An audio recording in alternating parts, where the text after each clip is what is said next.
Каде исчезнаа владините ветувања за предвремено одење во пензија?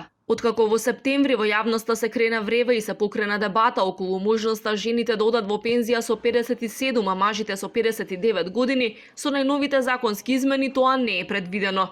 Пишува единствено дека останува условот за пензионирање со 15 години стаж и возраст од 64 години. Жените пак може да се пензионираат на 62 години. Исклучок ќе бидат само дефицитарните кадри, односно работниците во здравството и високото образование, кои ќе може да се пензионираат најдоцна до 67 години. Можноста да се оди предвреме во пензија ја промовираше лично премиерот пред неколку месеци. Работниците кои ќе се пензионираа порано требаше или да прифатат пониска пензија или да си доплатат за стаж. Требаше да се определат и професиите за кои ќе се овозможеше предвремено пензионирање. На овој начин 5 години предвреме ќе се пензионираа 52.000 лица. Оваа заложба стои и во владината програма.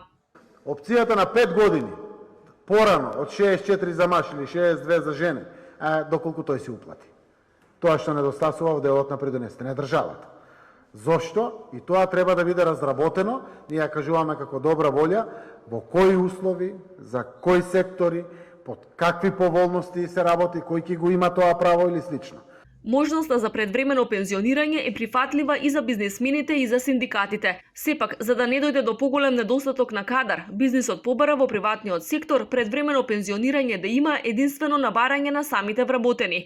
Синдикатите пак го поздравија ова ветување. Тие дури има и повеќе варијанти за одење предвреме во пензија. Меѓу нив и враќање на старото решение за одење во пензија со 35 години стаж за жени и 40 години за мажи, како и воведување на бенефициран стаж за повеќе категории работници.